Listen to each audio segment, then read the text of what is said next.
Bagaimana kita bisa menjadi keluarga yang serasi, keluarga yang rukun, keluarga yang boleh menjadi berkat bagi banyak orang dan mempermuliakan nama Tuhan.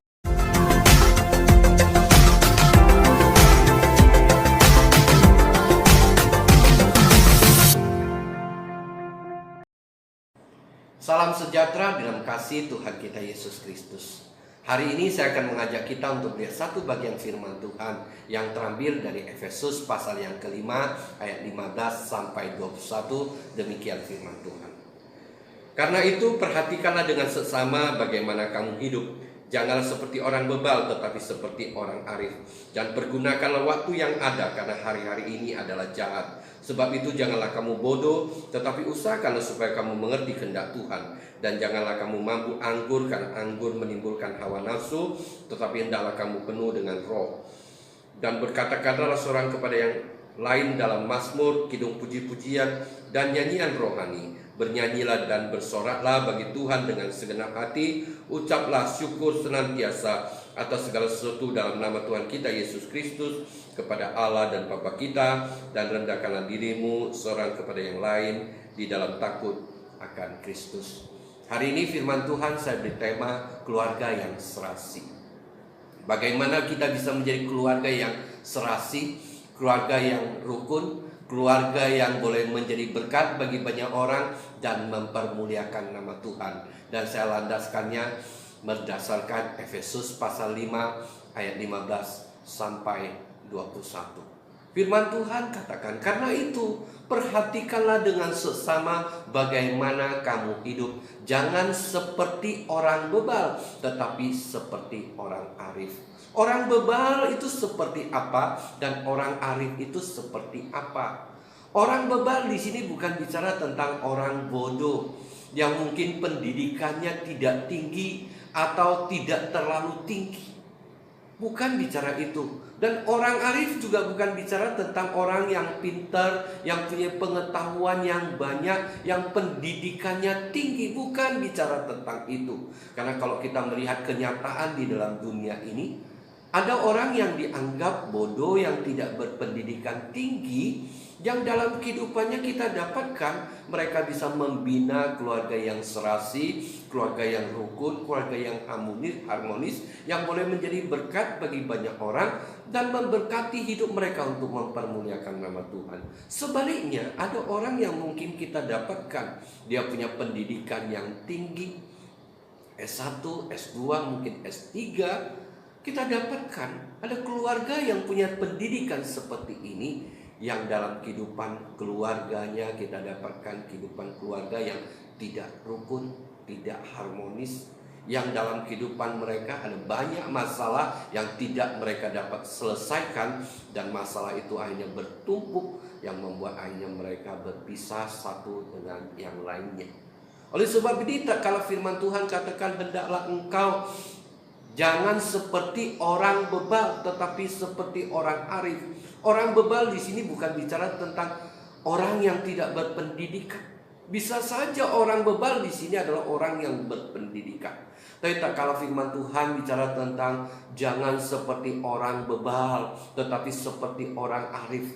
Firman Tuhan di sini bicara tentang supaya dalam hidup kita jangan menjadi orang yang tidak mempunyai hikmat yang daripada Tuhan, melainkan kita harus menjadi orang yang mempunyai hikmat yang daripada Tuhan. Itulah yang harus menjadi landasan hidup kita. Itulah yang harus menjadi landasan kehidupan kita berumah tangga. Ada hikmat yang daripada Tuhan. Dari mana kita mendapatkan hikmat ini? Kalau kita baca di dalam kitab Efesus, kita dapatkan bahwa Rasul Paulus mengatakan bahwa hikmat ini kita dapatkan tak kala kita percaya kepada Tuhan.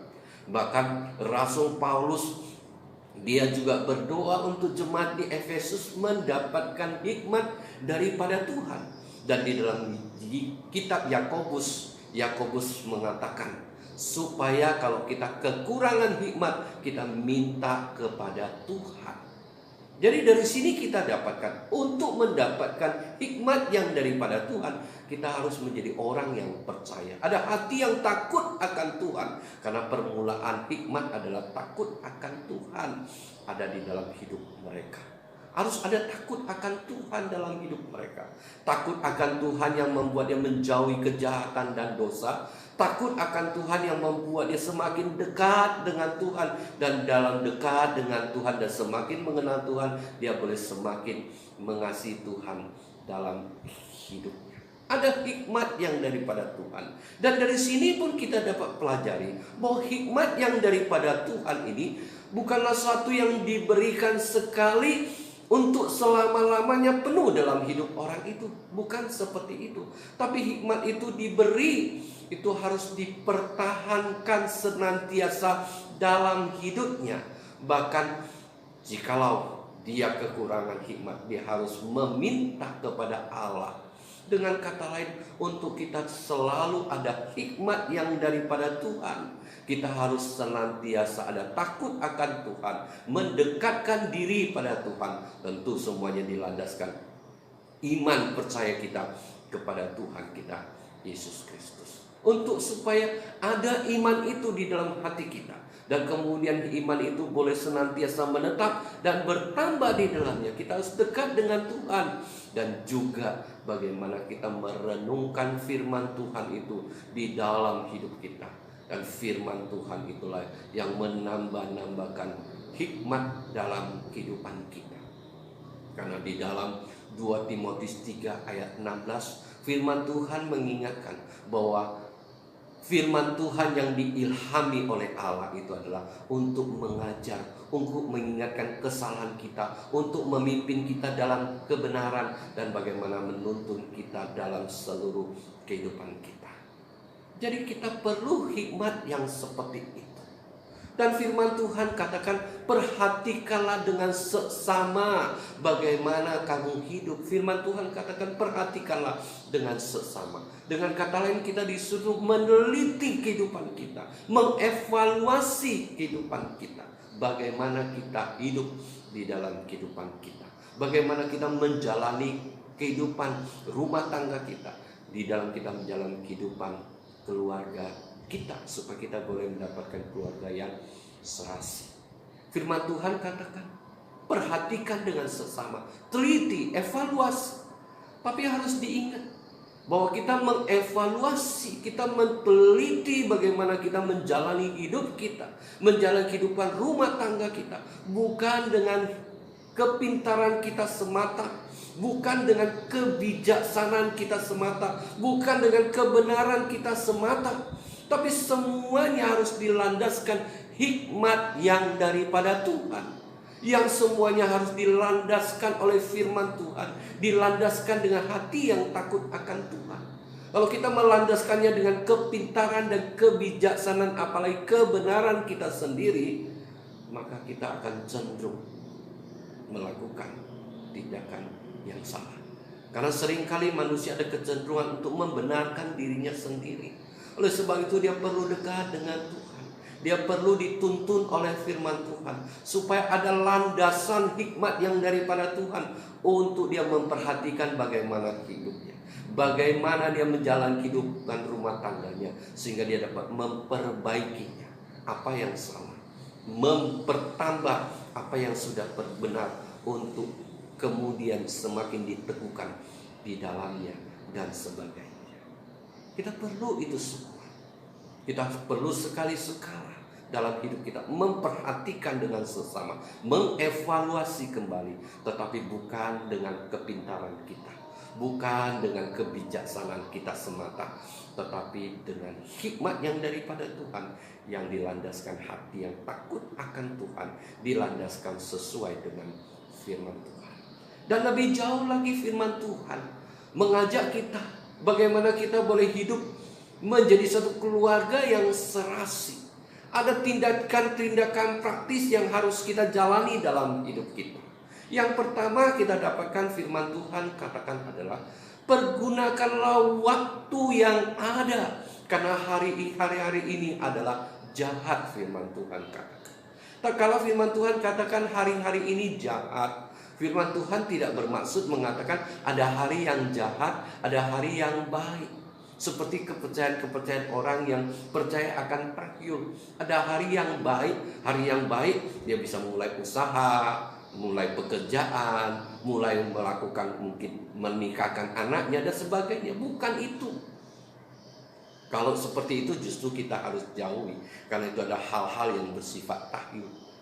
Tetapi kalau firman Tuhan mengatakan hari-hari yang jahat, firman Tuhan ingin mengingatkan kepada kita bahwa dalam kehidupan kita ada iblis si jahat yang ingin menggoda kita melakukan hal-hal yang jahat, menggoda kita untuk kita jatuh ke dalam dosa. Oleh sebab itu kita harus sadari ada hari-hari yang jahat seperti itu untuk kita waspada. Itu yang pertama. Dan yang kedua adalah ada dunia dengan segala keistimewaannya, dengan segala kenikmatannya, dengan segala kemewahan yang ditawarkannya, yang cenderung ingin menarik umat Tuhan jatuh ke dalam dosa, yang juga harus kita waspadai. Dan yang ketiga adalah nafsu manusia yang ada di dalam manusia itu, bahkan di dalam kehidupan umat Tuhan yang ingin menyeret manusia itu jatuh ke dalam dosa, jatuh di dalam kejahatan.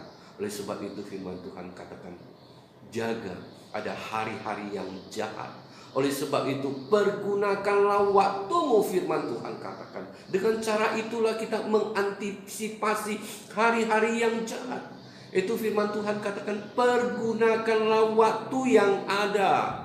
Kalau firman Tuhan mengatakan pergunakan waktu yang ada, kata waktu dalam bahasa Yunani itu ada 3 kata, yaitu ainos bicara tentang kekekalan, kronos adalah bicara tentang waktu-waktu yang kita lalui, yang kemudian timbullah kata kronologi. Kronos bicara tentang waktu-waktu yang kita lewati. Hari Senin, Selasa, Rabu, Kamis, Jumat, lewat begitu saja. Dan itu akhirnya menjadi satu peristiwa, dan peristiwa itu akhirnya menjadi sebuah sejarah dalam hidup kita. Tetapi firman Tuhan tidak bicara tentang itu. Tapi hari ini firman Tuhan bicara tentang waktu adalah kairos. Firman Tuhan bicara tentang kairos. Kairos itu apa? Kairos itu adalah bicara tentang momen, kesempatan yang ada. Satu kesempatan yang baik yang daripada Tuhan, yang kita harus pergunakan dengan baik. Oleh sebab itu kita harus dekat dengan Tuhan. Dengan dekat dengan Tuhan kita peka dengan suara Tuhan, dengan kehendak Tuhan, sehingga kita tahu inilah waktunya Tuhan, inilah kairosnya Tuhan, inilah kesempatan, inilah momen yang harus kita pergunakan. Itu yang pertama. Dan yang kedua bicara tentang kairos dengan hikmat yang daripada Tuhan. Bagaimana kita mempergunakan kairos itu dengan baik, membuat kairos dalam hidup kita, di dalam kehidupan kita berumah tangga. Mungkin kita menyediakan waktu yang baik, waktu yang berkualitas untuk kita kumpul berkeluarga, kumpul suami istri, untuk membina keintiman, membina kemesraan, membina kedalaman akan kasih satu dengan yang lain, membina kedalaman pengenalan satu dengan yang lainnya, untuk kita boleh saling mengerti, saling menerima satu dengan yang lainnya. Penting ada di dalamnya. Mungkin kita juga bisa mempergunakan waktu yang ada menjadi kairos. Bagaimana kita mempergunakannya itu untuk kita satu dengan yang lain, saling melayani pasangan satu dengan yang lainnya, melayani anak-anak kita, bermain, belajar, dan lain sebagainya. Dan kemudian mungkin kita bisa mengambil waktu itu menjadi kairos, memberikan pujian yang membangun satu dengan yang lainnya. Bagaimana kita boleh menguatkan satu dengan yang lainnya. Mengambil waktu itu mungkin kita memberikan hadiah-hadiah yang kecil, yang bisa mengingat bahwa kita satu dengan yang lainnya saling mengasihi. Dengan demikian kita dapat mempergunakan waktu itu menjadi kairos, menjadi kesempatan, menjadi momen yang baik bagi kita, sehingga kehidupan kita berumah tangga bisa semakin hari semakin indah dan semakin serasi. Dan selanjutnya firman Tuhan juga bicara tentang jangan engkau menjadi bodoh, tapi berusaha untuk mengetahui kehendak Allah. Firman Tuhan katakan janganlah engkau bodoh. Kenapa firman Tuhan katakan janganlah engkau bodoh? Firman Tuhan apakah menghakimi seperti ini? Tentu tidak. Karena memang kadangkala dalam kehidupan kita terjadi seperti itu. Kita merasa diri kita pintar, kita merasa diri kita hebat dengan berbagai pengalaman dalam hidup kita. Sehingga dalam segala perencanaan dan seluruh apa yang kita lakukan dalam hidup kita, kita tidak melibatkan Tuhan, kita tidak mencari kehendak Tuhan. Kita merasa kita pasti bisa mendapatkan yang terbaik. Kita lupa bahwa Dia adalah Tuhan. Dan Dia adalah Tuhan yang baik dan mengasihi kita, yang selalu memberikan yang terbaik kepada kita melalui kehendak-Nya yang baik untuk kita. Oleh sebab itu kita jangan bodoh. Kita cari kehendak Tuhan dalam hidup kita. Bagaimana dalam seluruh kehidupan kita, dalam perencanaan kita, di dalam misi kita, dalam visi kita, kita harus mencari kehendak Tuhan. Kita perlu membuat perencanaan, kita perlu ada misi dan visi dalam kehidupan kita. Tetapi dalam semuanya itu kita mau cari kehendak Tuhan di dalamnya. Kita mau menemukan kehendak Tuhan karena kehendak Tuhan yang terbaik untuk kehidupan kita, untuk kehidupan rumah tangga kita. Baik itu dalam pekerjaan kita, dalam usaha kita, bahkan mungkin untuk anak-anak kita. Mungkin untuk mereka yang mencari pasangan hidup, semuanya kita harus mencari kehendak Tuhan supaya kita mendapatkan yang terbaik. Misalnya mencari pasangan hidup untuk anak, atau anak itu mencari pasangan hidup, harus cari kehendak Tuhan. Garis besarnya tentu kita harus tahu, kita harus mencari pasangan yang seiman, sama-sama terang, karena terang dan gelap tidak dapat bersatu. Dan kemudian kita mencari berdasarkan anak itu, pasangan anak kita adalah orang yang mencintai Tuhan, ada takut akan Tuhan. Tapi lebih daripada itu, kita harus berdoa. Karena banyak kita akan temukan hal-hal yang mungkin sesuai, tapi kita mau cari kehendak Tuhan. Bagaimana kita berdoa untuk dia, dan dia harus berdoa menjadi orang yang dekat dengan Tuhan supaya dia boleh mendapatkan apa yang sesuai dengan kehendak Tuhan, yang menjadi pasangan hidupnya yang sebenarnya. Jadi dalam kehidupan kita berumah tangga, penting dalam hidup kita untuk mencari kehendak Tuhan dalam seluruh apa yang kita jalani dalam hidup kita. Dan selanjutnya firman Tuhan bicara tentang janganlah engkau dimabuk oleh anggur, tetapi biarlah engkau penuh dengan Roh Kudus. Firman Tuhan katakan, jangan engkau dimabuk dengan anggur. Maksud firman Tuhan apa di sini mabuk dengan anggur? Firman Tuhan ingin mengingatkan supaya kita jangan menjadi orang yang mabuk anggur, orang yang diperbudak oleh anggur, orang yang dikuasai oleh anggur, sehingga dia sangat mudah untuk digoda, untuk ditarik, untuk hidup di dalam nafsunya yang menyesatkan hidupnya. Kalau kita lihat konteks sekarang, bisa saja itu tidak dalam bentuk anggur yang memabukkan, tapi bisa juga dalam bentuk-bentuk yang lain. Bahkan bentuk-bentuk yang baik sekalipun, kalau itu bisa ingin menguasai hidup kita, memperbudak kita, kita harus hati-hati di dalamnya. Misalnya pekerjaan, usaha. Oleh karena pekerjaan dan usaha itu kita kemudian diperbudak sedemikian rupa, kita dikuasai sedemikian rupa, sehingga kita tidak mempunyai waktu yang baik lagi untuk keluarga kita, untuk anak-anak kita. Kita tidak punya waktu yang banyak untuk keluarga kita. Kita pergunakan semua untuk pekerjaan dan usaha. Kita harus hati-hati, itu bisa membuat kita jatuh dalam dosa. Bahkan yang paling tren pada zaman ini, setiap orang, hampir setiap orang membutuhkan yang namanya HP. Bahkan HP yang canggih, HP yang smart, yang di dalamnya ada internet, yang kita dapat mengaksesnya untuk kebutuhan, keperluan kita. Tetapi kalau sampai HP, internet yang ada di dalamnya, yang kemudian memperbudak kita, menguasai hidup kita, maka kita harus menjauhkan itu dalam kehidupan kita, supaya kita jangan diperbudak, dikuasai untuk kita jatuh ke dalam dosa dalam hidup kita. Jadi kita harus memperhatikan itu. Dan firman Tuhan katakan lebih jauh, hendaklah engkau dipenuhi dengan Roh Kudus. Roh Kudus itu adalah Allah. Tak kala Roh Kudus memenuhi kita, dia tidak menguasai kita, dia tidak memperbudak kita. Tetapi tak kala dia menguasai kita, tak kala dia memenuhi hidup kita, maka Dia memimpin kita untuk kita boleh mendapatkan yang baik untuk hidup kita, supaya kita dapat mempermuliakan namanya melalui hidup kita. Kita boleh menjadi berkat dan diberkati oleh Dia. Bagaimana Roh Kudus memimpin hidup kita sehingga kita boleh mendapatkan kemerdekaan, memimpin kita supaya kita boleh mendapatkan damai sejahtera, memimpin kita supaya kita boleh pakai untuk memuliakan Dia. Dan ciri-cirinya kita lihat di dalam ayat-ayat selanjutnya. Bagaimana firman Tuhan bicara tentang bagaimana kita bermazmur, menyanyikan pujian, menyanyikan kidung pujian, di mana di dalamnya bicara tentang kemenuhan Roh Kudus. Bicara tentang bagaimana kita semakin dekat dengan Dia.